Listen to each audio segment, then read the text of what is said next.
Hey guys, my name is Josef Rakich, and today I'm going to be taking you through my shoulders and abs workout. Okay, so my first exercise today for shoulders is going to be the shoulder press machine. Today I'm going to be doing this machine reverse. Normally you'd sit on it this way, but today what I'm actually going to be doing, I'm going to be sitting on it reverse. What that does, it makes me lean into the weight a bit more, and it puts a little bit more stress and emphasis on the front deltoids.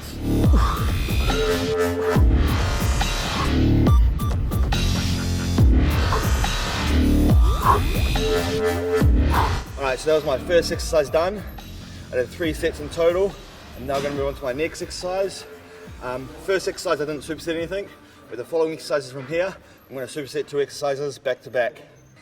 Alright, so I'm now into my second exercise. What I'm doing, I'm going to be doing seated lateral raises to work the lateral part of the shoulder, which is the middle deltoid. I'm going to superset that with standing barbell raises. That's going to be working the front deltoid. We'll do both sets back to back, no rest in between.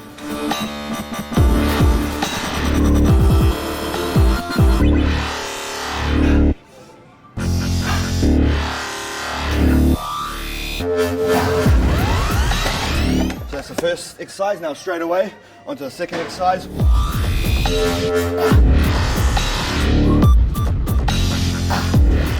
Okay, so the shoulder is made up of 3 different heads. There's the front deltoid, the medial deltoid, which is the lateral head, and also the posterior deltoid, which is your rear delt. Personally myself, I don't do any direct work for my rear deltoids, as I believe mine are too developed and they take over my triceps. So when I train my shoulders, I only work on my front delts and my lateral deltoids. So these 2 exercises that I just did here, lateral deltoids and front deltoids. I ignore all my direct posterior work. My rear delts only get hit on back day as a secondary muscle. The next exercise, I'm going to be doing dumbbell upright rows, and I'm going to superset that with front delt raises. Now the first exercise, dumbbell upright rows, is really working the lateral deltoid, putting a lot of stress on that lateral head. And then the superset, which is the front delt raise, is putting a lot of stress on the front deltoid.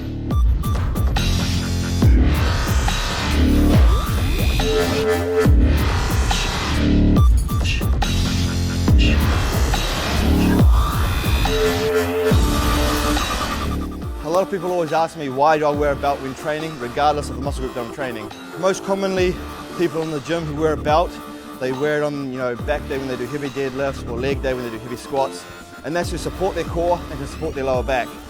Now that is correct, and that is the reason why you should wear a belt, but personally myself, I wear it regardless of any muscle group that I'm training, whether it's biceps, chest, back, shoulders, whatever. But the reason I wear the belt is not to support my lower back or to support my core. It's actually to teach me how to breathe properly. When I wear a belt around my core tight, it forces me to breathe in my upper chest. When I don't wear a belt, I breathe in my stomach. So when I'm training, I always wear a belt nice and tight, and that way I can focus on breathing properly, breathing my upper chest, and keep the stomach just relaxed while I'm training. Keep the core engaged, but don't push out against the belt. And that's the reason why I personally wear the belt. Onto my last and final exercise for my shoulders. I'm going to be doing cable raises. I'm doing lateral raises, so it's going to be working the lateral head, which is going to give that real nice roundness to the shoulder. I'm doing 3 sets in total, 1 arm at a time. This is an exercise where you don't go too heavy, but you really focus on activating the muscle, get a good squeeze and contraction.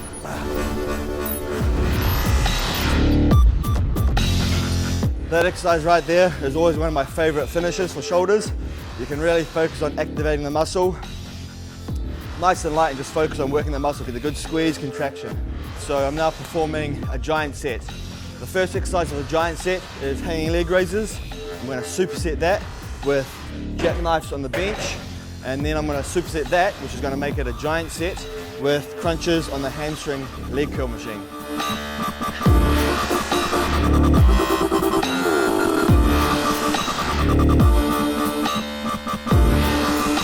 Sit right in the corner of the bench, grab onto it, feet together. You're going to crunch forward with your body and crunch up with your legs. That right there is an awesome exercise. I like to get a good squeeze and contraction on every rep. Alright, the next superset, which makes this a giant set, is crunches on the hamstring machine. So this machine right here is a seated hamstring leg curl. So basically you sit on the machine and you curl it on with your hamstrings. But today I'm training abs, so we're going to be crunching down with the weight instead.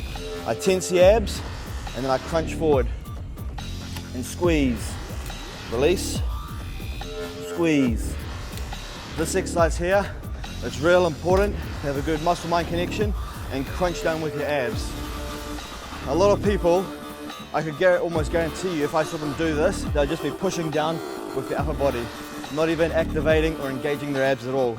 So it's really important to have that muscle-mind connection, tense and squeeze the abs on every rep. Use your abs to move the weight and don't just push down with the upper body. All right, so I'm now to my next giant set. First exercise is ab rollouts. I'm going to superset that with cable crunches and then lying scissors on a bench.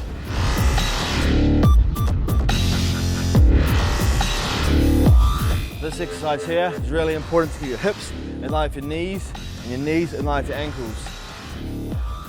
If your ass goes out like this, you're just deactivating the abs and defeating the point of doing this exercise.